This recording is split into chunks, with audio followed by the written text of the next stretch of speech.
Hello there, Dr. Bechtel here. We're covering in this lecture client relations and communication skills.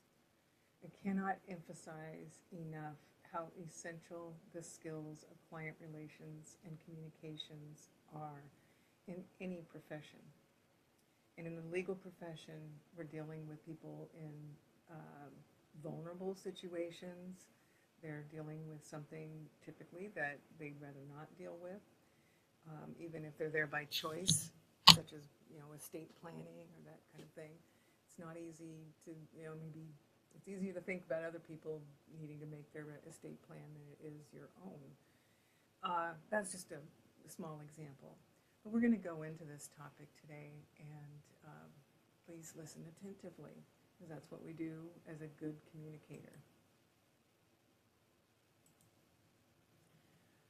Attorneys and their staff, including paralegals, have ethical duties in relation to communicating with the clients of the firm. One of those is informing the client regarding the status of their case. It's essential that we do regular status updates.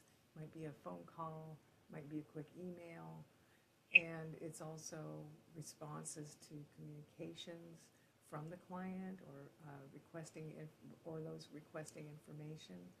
So that's a form of informing. We also need to inform them promptly of important information, maybe new developments in the case, things you're waiting on that the client should know about. And don't cover up a matter if they fail to carry out the client's instructions. So if you fail to carry out a client's instructions, do take note of don't cover it up, okay? Look, you know what? As soon as something happens, it goes wrong, a lot will happen to you. If you made a mistake, if you failed to carry out something that the client asked you to carry out, you need to talk to the attorney. If the client asks you to carry out some instructions, you might want to ask the attorney first to ensure that the attorney wants you to invest your time in the client's instructions. And if that's the case, typically the attorney can handle that, the no for the client. If the attorney has decided to stop working on the case, the attorney needs to give written notice. And if the attorney is leaving the firm or quitting the practice of law, the client needs notice. And they're under an ethical duty to explain the law, as well as the benefits and risks of alternative course of action. Now that's clearly legal advice, so that is for the attorney to do. And notify and communicate settlement offers to clients. So if you've ever had to hire an attorney for something, it's being a client on the other end, not hearing anything, not knowing anything, just silence for long periods is kind of frustrating. And there are more responses than to pick up the phone and call. Some people are passive and will just sit and wait, but inside they're feeling kind of crummy about things and vulnerable, wishing that it would get done. All right, client relationships. They like friendliness. They like competence.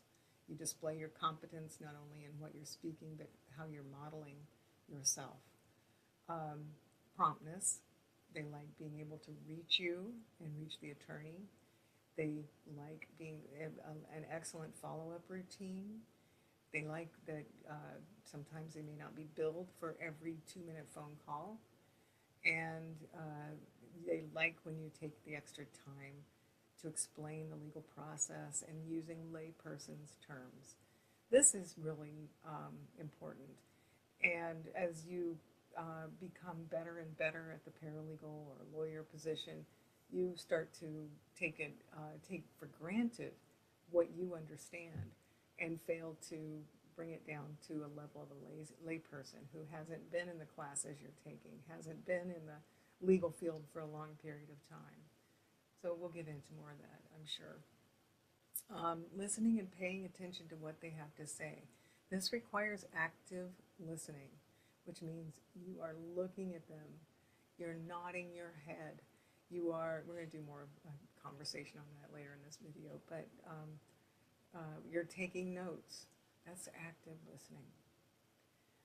They like when you demonstrate a genuine interest in their problems, okay, and their concerns, day after day, next time, last time, every time. Now, genuine interest does not mean you have to approve of their problems, and it also doesn't mean, it also really means you have to be careful, careful, careful about not getting too drawn into their problems at a personal level where you are too empathetic.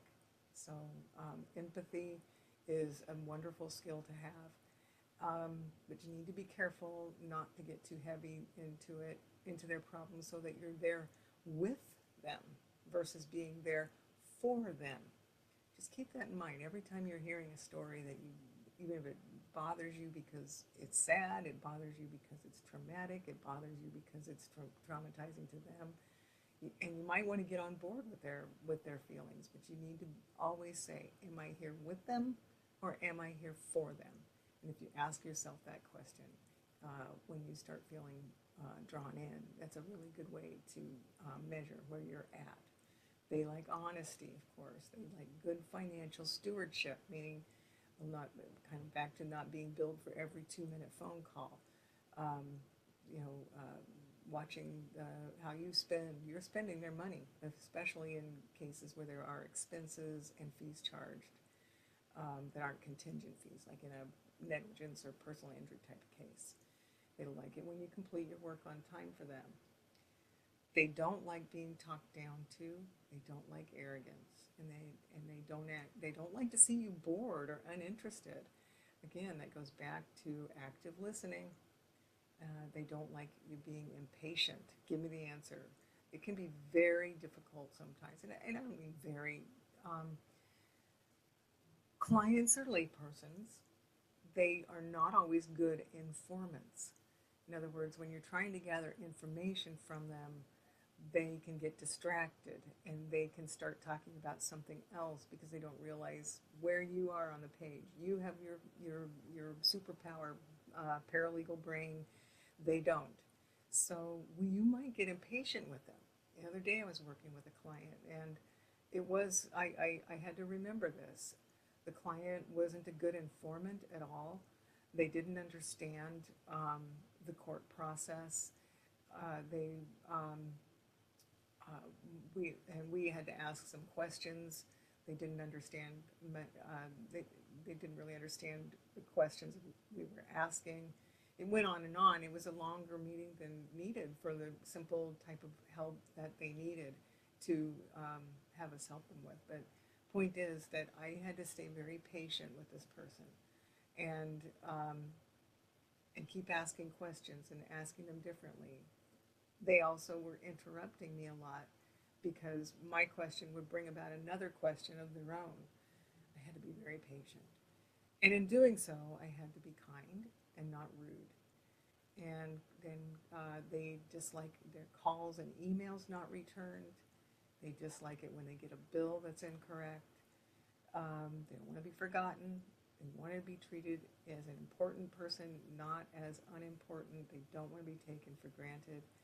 Obviously, they do not like confidentiality breaches. They don't like it when you make errors or do poor quality work. And when there are multiple staff on the case, they'll get maybe duplicate bills. We need to be careful that even though we are maybe collaborating, that our bill, and the attorneys make this decision, by the way, a paralegal won't do that, but that the bill is not showing an hour for Sam, an hour for Yolanda, and an hour for John, or any other person, all in the same mix of things. So that's something to watch out for in billing. They don't like waiting in the waiting room when they have an appointment. So they're on time. You need to be prepared to serve that client timely and not ask them to wait in the waiting room. We can foster positive client relationships by knowing our clients and taking into account that they do have emotional, mental, and physical states. Typically, a client in a legal problem is dealing with emotional states that are draining for them. Their nervous system is out of pretty out of whack. So you need to be take into account that their emotions, their mental state. They can be thinking too much about their problems. Oh, and the thought just keeps going and going, obsessively and ruminating over the problem. They in physical state. Maybe clients will have disabilities, and that is something to be attentive to. And the Americans with Disability Act comes into play when we're helping them, providing them a space to sit and that sort of thing. They want you, or what you need to do is establish basic trust at every single opportunity. One way to help you ensure this is listening, and being honest. Don't ever lie. Don't ever deceive. They will feel betrayed, and they appreciate. You need to respect them. You need to respect that they are writing your paycheck, so to say, and fostering a positive relationship takes those points too. One way to make sure that this is something we stress a lot in some of our courses, like wills, trusts, estates, and family laws, making sure we're asking the client what are their concerns about the matter, what are their businesses are about, if it's a business problem that you're helping them solve. Be sure to conduct your own research to establish, to know your client. Look into what this business or industry is about so you understand it. If you, ask for a preferred method of communication. Do they insist on in-person, email, telephone, voicemail? What do they prefer? We have another slide coming up on technology, which kind of flows into this as well. Ask the client how often they want to receive a communication. Some clients don't even, you're going to find clients that want to receive a communication every week. You may not be able to do that, but if you set lay some groundwork on this, then honestly do what the client and you have agreed, you'll still be well off with a good relationship with the client. And ask the client, when you finish these phone calls, when you need to get your Verizon bill straightened out or whatever the case may be, they always ask you, is there any way I can serve you better next time? It does not hurt to ask that question. And it shows trust, and it shows appreciation. It shows that you're valuing the relationship you have with them, and that you are one that considers everything an opportunity for continuous improvement. Other ways to foster good, positive client relationships is treat them as if they are your only client. I have to say, this is an older presentation that I worked on, and I realize now I really should for APA, American Psychological Association. There would be THEIR would be a better way to, instead of his or her. They're using non-gender terms for APA. So anyway, it's in here because the video is already being made, and so I apologize to the APA and anyone offended by this. When you're with a client, stay with that client. Don't take another call. If there's someone that interrupts, you need to tell the person, they come in the door without knocking, or don't realize there's someone in your office and start talking and then it's too late. Or I see this on things like Teams a lot. I'll do that to people. I'll come busting in their office and I don't realize they're on a call. Anyway, that's an aside note. But the point is, tell that person that's interrupting, or that phone call can go to your voicemail. Don't ever talk about how busy you are, and don't talk about other cases to clients. This is an important aspect of being a professional. With new clients especially, It's very important to make help the initial meeting go really well. You need to be prepared for it. You need to have your paperwork out. You need to be professionally dressed, and make sure that the law office staff members know, um, after that a referral has been made. And also with new clients, they mention whether the firm has handled similar cases in the past. Now, I will say the last one is really a point for the lawyer to handle. A paralegal probably should not be doing the cases and that kind of thing. And I have to mute for a minute or pause for a minute. I think UPS is going to go off in a minute and make my dogs go nuts. Okay, so sorry, the interruption took me off guard. Anyway, here we go. Next slide. More on fostering positive client relationships. Send them copies of documents. Typically, we're doing that electronically these days. We used to put them in an envelope back in my day. Don't use legalese in your speech or in your writing. Avoid confusing layperson's terms. Pretend they don't know anything about the law, but then don't be patronizing either. Return client phone calls immediately and respond to their emails. This is frustrating for you if you don't get a phone call back from someone that you feel you need it. So you put yourself in their shoes. Be courteous, be empathetic, be professional at all times. A lot goes into courtesy, empathy, and professionalism that is learned through your conditioning at home, at school, at other places you've worked in. Growing up, you have been conditioned. Sometimes it helps to take professional courses or workshops on these topics. Specifically, professionalism will probably bring you into courtesy and empathy. Respond to clients' requests timely. Always keep your promises. Give clients periodic status reports on their cases. Don't share personal or office problems with your clients. First of all, don't share your personal problems with anyone at work. No one. And I'm spend a minute on this topic, maybe not a minute, but enough to assure you that sharing personal problems at work is a very bad idea. You probably will find at some point when you do that some vulnerability will emerge. Someone, even who was a friend, will get you and betray you and turn and twist your words. So your personal problems, I cannot stress enough, anything that you regret, don't share. Anything that you resent, don't share. Any relationship issues going on in your life, anything, nothing. It's not anybody's business but your own. In office problems, don't share that either. I'm not getting along with so-and-so over there.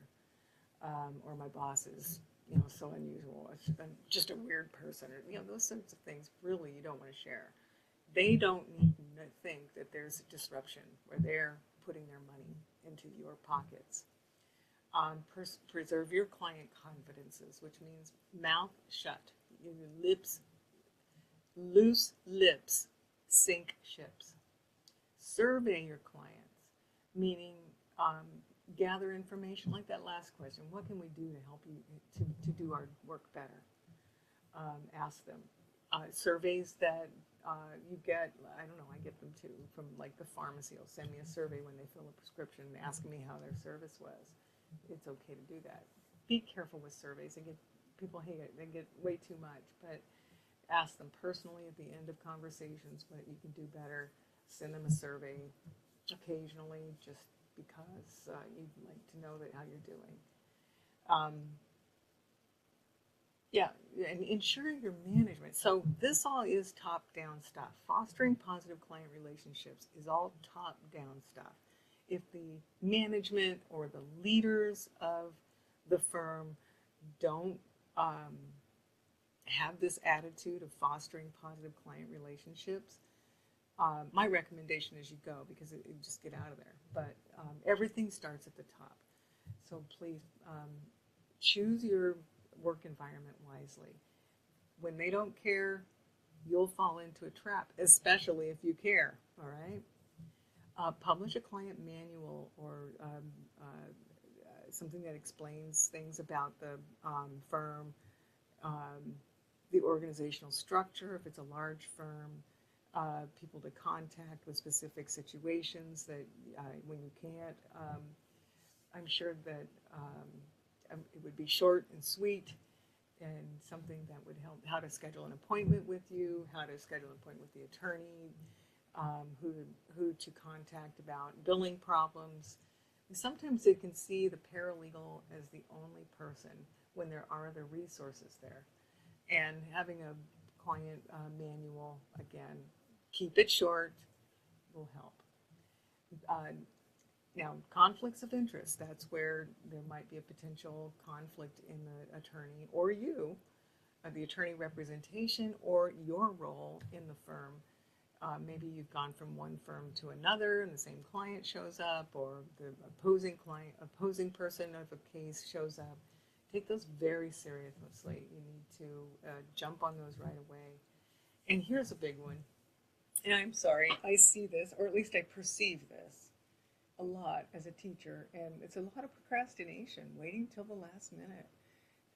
Don't let the enemy take your time like that. Don't procrastinate. Empathetically listen to the client. Do not interrupt. Resolving client dissatisfaction, excuse me. Be empathetic. Listen to them empathetic. Now, there's a great vid on YouTube by Brene Brown on empathy versus sympathy, and I highly recommend that vid. It's really good. Don't overstep your bounds or promise something you can't deliver. Be sure to take notes when you're taking when you're talking to this dissatisfied client.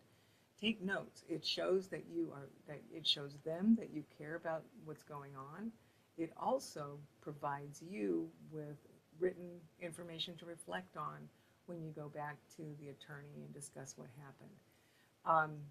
When our amygdala, that's a part of the oldest part of our brain, where the first sensation is the one that's kept humans alive since forever, since always, and it's that flight, fight, freeze, or fawn reaction to a situation.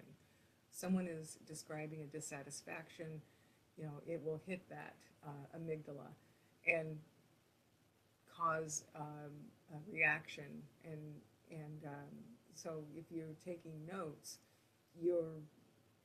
first of all, it will help your brain come around to the executive functions of your brain, the prefrontal cortex. It will bring you there, and it will help you to fill in the information, help you calm down, help you bring this together so that you're gathering information, you're still able to act and listen to them empathetically, etc. It's also when you're hijacked, the amygdala hijack is what I call it. When it's like, bing, okay, something's happened, I've blown my stack. We don't want to do that. Don't ignore the complaint. Resolve it with the attorney. And some people just complain as that's just their natural way of being. And you have to work through personalities all the time. Technology. Now, technology for clients is important. I mean, I know when I go to the doctor, every time I go to some that I just see once a year. Most doctors, that's all you see them for. Some folks are young enough, don't go there once a year at all. But technology is like, here, now we want you now to use an electronic form. Well, that might be intimidating to clients. So be sure to, work with them on the technology that's needed. But be responsive, 24/7 availability through chatbots, email, text, client portals is helpful. Personalize your communication. Build some seamless digital experiences that build some trust from the first interaction. Efficiency and speed.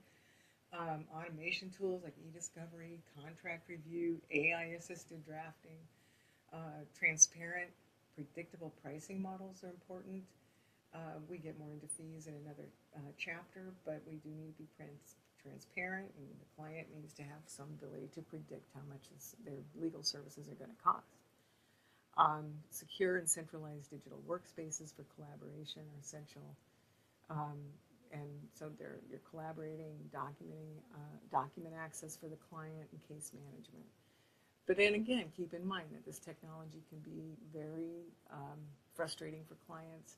And I think first and foremost, be absolutely sure that you are paying attention to accuracy, and that they're working. You have a good IT department. So that's part one of this lecture on communication. I will stop and I will say that this first part is based on the Donis Cynthia Trena 2015 Practical Law Office Management, a publication by Cengage. And I'll do part two next. Thank you.